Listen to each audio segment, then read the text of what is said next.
நேயர்கள் அனைவருக்கும் வணக்கம். சக்தி ஜோதிடம் வழியாக உங்களை சந்திப்பது உங்கள் வழிகாட்டி ஜோதிடர் கண்ணன். கைரேகை கருத்துக்களை மிக எளிமையாக உங்களுக்கு புரியும்படி கற்றுக் கொடுத்து கொண்டு வருகிறோம். பாருங்கள், பார்த்து பயன்பெறுங்கள். புதுசாக நம்ம சேனலை பார்க்குறவங்க சப்ஸ்கிரைப் பண்ணிங்க, உங்கள் ஃப்ரெண்டுகளுக்கும் ஷேர் பண்ணி பயன்பெறுங்கள் என்று கூறி இன்றைய தலைப்பு என்னவென்றால், போர்டுக்கு வந்துடுவாங்க. தேடி வரும் பணம், விதியின் வலிமை. பணம் தேடி வரணும்னா நம்மளுடைய விதி நல்லா இருக்கணும். விதி என்பது நம்மளுடைய சனிமேடு, சனிமேட்டுக்கு வரக்கூடிய ரேகை தான் விதி ரேகை. அந்த விதி ரேகை ஒருவருக்கு சரியாக அமைந்து விட்டால் பணம் தேடி வரும் என்பதை நாம் புரிந்து கொள்ள முடியும். இப்போ பணம் தேடி வரணும்னா நம்மளுடைய கையை பார்க்கணும் சார். கை எவ்வளவு தூரம் நல்ல அழுக்கே படாமல் உங்கள் கை நல்லா சுத்தமாக மென்மையாக, குழந்தைக்கு இருப்பதில்லை, அதாவது பிறந்து ஒரு 6 மாதம் வரைக்கும் அந்த குழந்தை கை அப்படியே சாஃப்டாக இருக்கும். அப்படி தொட்டோம்னா ரத்தம் வரும், மென்மையாக இருக்கும், அழகாக இருக்கும். அதே போன்று உங்களுக்கு கை இருக்க, அதாவது அதே மாதிரி நீங்கள் கையை வச்சுக்கிட்டீங்கன்னா நீங்கள் பணம் உங்களை தேடி வரும். அதே மாதிரி கை இருக்கிறவங்க நல்லா புரிஞ்சுங்க. அதே மாதிரி வச்சுக்கிட்டு கையை வச்சுக்கிட்டு சும்மா இருக்க முடியாது. ஏன்னா சாஃப்டாகவும் மென்மையாகவும் அழகாகவும் இருக்கணும்னா வேலை எதுவுமே செய்யக்கூடாது. அந்த வேலை எதுவும் செய்யாமல் இருந்தால் தான் அந்த கை அப்படியே அப்படி தொட்டால் ரத்தம் கட்டும். அப்படிங்கும்போது கை எந்த வேலையும் செய்யாமல் இருந்தால் அந்த மாதிரி வரும். அந்த மாதிரி கை அமைப்பு எவ்வளோ தூரம் சுத்தமாக இருக்கோ, எவ்வளோ தூரம் அழகாக இருக்கோ, எவ்வளோ தூரம் மென்மையாக இருக்கோ, உங்களை பணம் தேடி வரும். இது ஈஸியான மெத்தடு. ஆனால் அது அவ்வளோ சாதாரணம் கிடையாது. காலையில் எழுந்திரிச்சதுலேருந்து நைட்டு படுக்கிற வரைக்கும் வேலை செஞ்சுக்கிட்டே இருப்பாங்க. இப்படி வேலை செய்கிறவங்களுக்கு எப்படி சார் கை சுத்தமாக இருக்கும்? எந்த வேலையுமே செய்யாமல், அது நேரத்துக்கு சாப்பாடு வரும், எல்லா வேலையும் அவங்களே செய்வாங்க. அவங்க செய்ய மாட்டாங்க, அவங்களுக்கு செய்கிறதுக்கு ஆட்கள் இருக்கும். இந்த மாதிரி இருக்கிறவங்களுக்கு பேரண்ட்ஸு மூலமாக, முன்னோர்கள் மூலமாக சொத்து இருக்கும், சுகம் இருக்கும், நல்ல சந்தோஷமாக வாழக்கூடியவர்களுக்கு கை அமைப்பு அப்படி இருக்கும். அதுதான் சொன்னேன், தேடி வரும் பணம் விதியின் வலிமை. இப்போ இவங்களுக்கு எப்படி விதி ரேகை இருக்குங்கிறத நம்ம பார்க்க போகிறோம். இந்த காணொலியை முழுமையாக பார்த்தீங்கன்னா உங்களுக்கு பணம் தேடி வருமா, கஷ்டப்பட்டு வருமா, எப்படி பணம் வரும் அப்படிங்கிறத நம்ம ஈஸியாக கண்டுபிடிச்சிக்கலாம். இப்போ ஒருத்தருடைய கையை பார்க்குறோம் சார். கை விரல், பெருவிரல் நல்லா இருக்கு, கை நல்லா நீளமாக விரல்கள் இருக்கு, கை அம்சமாக சங்கு மாதிரி சூப்பராக இருக்கு சார். கை மென்மையாக இருக்கு, சாஃப்டாக இருக்கு, அழகாக இருக்கு, சூப்பர். முதல் பாயிண்ட். ரெண்டாவது பாயிண்ட், இந்த விதி ரேகையும் சூரிய ரேகையும் ஒரே அளவில் இருக்கணும். ரெண்டு கையிலையும் சூரிய ரேகையும் விதி ரேகையும் ஒரே அளவில் வெட்டு துண்டு இல்லாமல் இருந்துருச்சுனாவே அவங்களுக்கு செல்வத்துக்கு குறையே இருக்காது, பணத்துக்கு குறையே இருக்காது. எந்த ஒரு குறையுமே இல்லாமல் A to Z இது எனக்கு குறைங்கிறது வரவே வராது. எல்லா வசதிகளோடும் கூடி சகல வசதிகளோடும் இருப்பாங்க. இந்த மாதிரி இருக்கிறது ரேர் அமைப்பு. இதில் இந்த விதி ரேகை தான் மெயின். சனிமேட்டுக்கு வரக்கூடிய ரேகை விதி ரேகை. இந்த சனிமேடு எப்படி இருந்தால் நல்லது, எப்படி இருந்தால் சரியில்லாத அமைப்பு அப்படிங்கிறத நம்ம முதல்ல தெரிஞ்சுக்கணும். சனிமேடு அளவுக்கு அதிகமாக உப்பலாக இருக்குதுன்னு வச்சுங்க, தனிமை, கவலை, பயம், துக்கம், இந்த மாதிரி ஒரு தேவையில்லாத வேலையெல்லாம் பார்க்கக்கூடியவர் சனி பகவான். அழுக்கு, அதாவது அழுக்கு சார்ந்த, என்ன சொல்ல சொன்னால், இப்போ சாக்கடை, பெட்ரோலு, அதாவது பெட்ரோல் வரத்துக்கு முன்னாடி இருக்கிற குருடாயில் அந்த மாதிரி இருக்கிறது அழுக்கு, வேலை செஞ்சால் அழுக்கு. இப்போ சனினாவே கீழ்மட்ட தொண்டர் அப்படின்னு வச்சுங்க. அந்த வேலையிலேயே முக்கியமாக முன்னுக்கு, அதாவது வேலையிலேயே மூழ்கி கிடக்கிறவங்களுக்கு இந்த சனி சனி மேலும் உச்சமாக இருக்கும் சார். சனி உச்சமாக இருந்தால் வேலை மட்டும்தான் அவங்களுக்கு முக்கியம். இதை எதை பற்றியுமே கவலைப்பட மாட்டாங்க. சரிங்களா? சனி ஓரளவு இருந்தாவே போதும். சனிமேடு இந்த குருமேட்டு பக்கம் சார்ந்திருந்தா நல்ல திறமையானவர்களாக இருப்பார்கள். குருவினுடைய சாரம் அவருக்கு கிடைக்கும். அதே மாதிரி சூரிய மேட்டு பக்கம் சார்ந்திருந்தாலும் எதை கண்டு மயங்க மாட்டார்கள். குருமேட்டு பக்கம் சனி சார்ந்து இந்த மேடு இப்படி நேராக இருந்துச்சுன்னா நல்ல விஷயம். இது நேராக இருக்கிறது, சனி நேராக இருக்கிறது ரொம்ப கஷ்டம். உங்கள் கையை பாருங்க, செக் பண்ணி பாருங்க, தெரியும். குருமேட்டு பக்கம் இப்படி சாஞ்சிருந்ததுன்னா நல்லது, இப்படி சாஞ்சிருந்தாலும், அந்த சூரிய மேட்டு பக்கம் சாஞ்சிருந்தாலும் நல்லது. சரிங்களா? இப்போ இந்த விதி ரேகையும் சூரிய ரேகையும் எவ்வளோ தூரம் இருக்கோ அவ்வளோ தூரம் உங்களுக்கு செல்வாக்காக இருப்பீங்க. இல்லைன்னா அபூர்வ குறிகள், கையில் காணப்படக்கூடிய அபூர்வ குறிகள், சதுரம், முக்கோணம், இந்த மாதிரி இது ஒரு எடுத்துக்காட்டு குறி தான். சங்கு, சக்கரம், வில், வேல், வாள் எந்த குறி இருந்தாலும் அதிர்ஷ்டமான குறிகள் இந்த குரு மேட்டிலையோ சூரிய மேட்டிலோ இருந்தால் உங்களுக்கு செல்வத்துக்கு குறையே இருக்காது, பணத்துக்கு குறையே இருக்காது.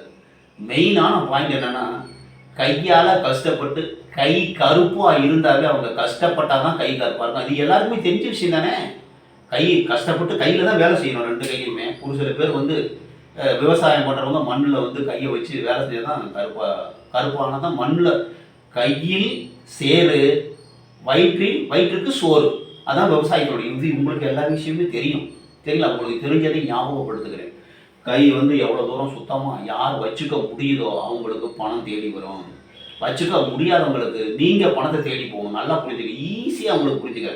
உங்கள் கை எவ்வளோ சுத்தமாக இருக்குதோ பணம் தேடி வரும் சார். கை எவ்வளோக்கு எவ்வளோ அழுக்காக இருக்கும், நீங்கள் பணத்தை தேடி ஓடி அலைஞ்சிக்கிட்டே இருக்கும். இதுதான் உண்மை. இப்போ ஒரு சின்னூண்டு எடுத்துக்காட்டு. ஒரு பெண் உங்களை தேடி வருவது எப்படி, நீங்கள் தேடி ஓடுவது எப்படி? பெண் தேடி வரணும்னா உங்கள்கிட்ட ஏதாவது ஒரு பொருள் இருக்கணும், ஒரு ஆசை இருக்கணும், ஒரு அன்பு இருக்கணும், ஒரு பாசம் இருக்கணும். ஒன்று நீங்கள் அழகாக இருக்கணும் சார், இல்லைன்னா பணம் இருக்கணும். இது இருந்தால் பொண்ணு தேடி வரும். இல்லைன்னா நீங்கள் பொண்ணை தேடி சுற்றி போயிட்டே இருக்கணும். இதான் பிரபஞ்சத்தினுடைய ஒரு வழக்கமாக இருக்குது. இப்போ இது எடுத்துக்காட்டு சொன்னால் பணத்துக்காண்டி சொன்னேன். பணம் நம்மளை தேடி வர வேண்டும் என்றால் நீங்கள் நீட்டாக சுத்தமாக அழகாக நல்ல கை அழகாக இருந்ததுன்னா உங்களுக்கு பணம் தேடி வரும். உங்கள் கை அழுக்காக இருந்தால் நீங்கள் பணத்தை தேடி ஓடும். அவ்வளோதான், ஈஸியான மெத்தடு தான். கையில் குறுக்கு நெடுக்கும் ரேகைகள் இல்லாமல் நல்ல நச்சுன்னு கை பார்க்கறதுக்கு அழகாக இருந்துச்சுன்னா உங்கள் வாழ்க்கை அழகாக இருக்கும் என்று அர்த்தம். கையில் கிராசிங் அழுத்தமான ரேகைகள் இருந்தாவே விதி அழுத்தமாக உங்களுக்கு பதிஞ்சிருச்சுன்னு அர்த்தம். இப்போ விதி ரேகையை பற்றி பார்க்க போகிறோம். இப்போ இந்த விதி ரேகை இருக்கு இல்லையா, சனிமேட்டுக்கு வரக்கூடிய ரேகை சனிமேட்டிலேருந்து வருது சார். இந்த விதி ரேகை கீழேருந்து வரல, சனிமேட்டிலேருந்து வருது. உங்களுக்கு விதி முன்னரே தீர்மானிக்கப்பட்டு விட்டது.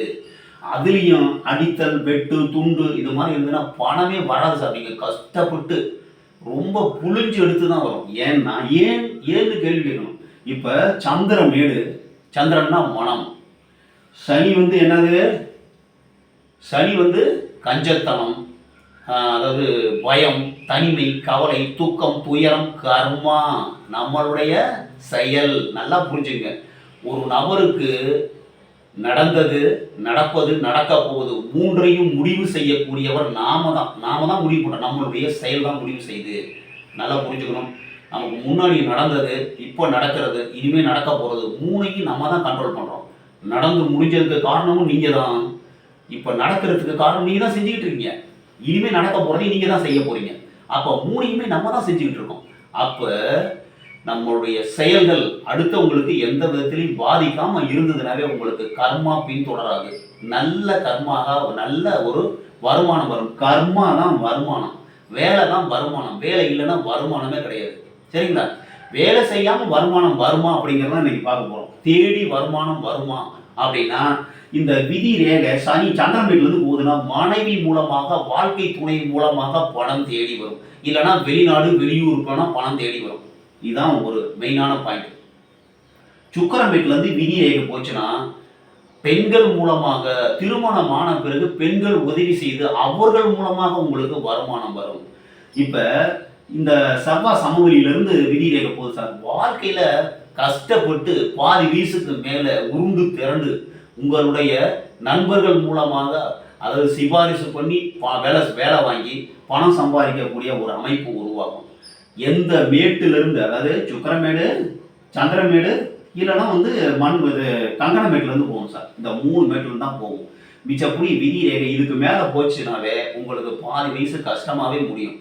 கை நல்லா இருந்தது, ரேகை பிரச்சனை இல்லாமல் குறுக்கு நெடுக்கும் ரேகை இருக்கும் சார். இப்படி வர்றது தடை, எந்த தடை வந்தாலும் இல்லை வெட்டு துண்டு வந்ததுன்னா உங்களுக்கு கஷ்டமா இருக்கும். அதே மாதிரி இந்த விதி ரேகையில் இப்படி அழுத்தி வரும். அப்போ உங்களுக்கு முன்னாடியே தீர்மானிக்கப்பட்டு விட்டது. லைட்டாக இருந்ததுன்னா ஈஸியாக மேனேஜ் பண்ணிடலாம். அதே மாதிரி இருதய ரேகை, புத்தி ரேகை, இது ரெண்டுலேயும் ரொம்ப அப்படி அடிபட்டு வரும். ரொம்ப திக்காக இருக்கும். கஷ்டப்பட்டு தான் சம்பாதிப்பாங்க. பாருங்கள், கஷ்டப்பட்டு ஒரு சில பேருக்கு பணமே வராது. இந்த விதி ரேகையில் நிறைய விட்டு தடை இருந்ததுன்னா எக்கச்சக்கமான தடை மூலமாக வருமானம் கெட்டு போய் வருமானத்துக்காண்டி பணத்துக்காண்டி அலையணும். ஒரு சில பேருக்கு இந்த சந்திரமேட்டிலேருந்து விதி ரேகை போச்சுன்னா அவங்களுக்கு தடை, தாமதம், ஓடிக்கிட்டே இருப்பாங்க, பணமே வந்து சேராது. ஆனா ஒரு சில பேருக்கு திருமணம் ஆன பிறகு லக் அடிச்சு வாழ்க்கையில டாப் பொசிஷனுக்கு வந்துருவாங்க. இது மாதிரி அவங்களுக்கு எப்படி இருக்கும் கைரேகை அமைப்புன்னா, இருதய ரேகை நல்லா இருக்கும், புத்தி ரேகை நல்லா இருக்கும், ஆயுள் ரேகை நல்லா இருக்கும்.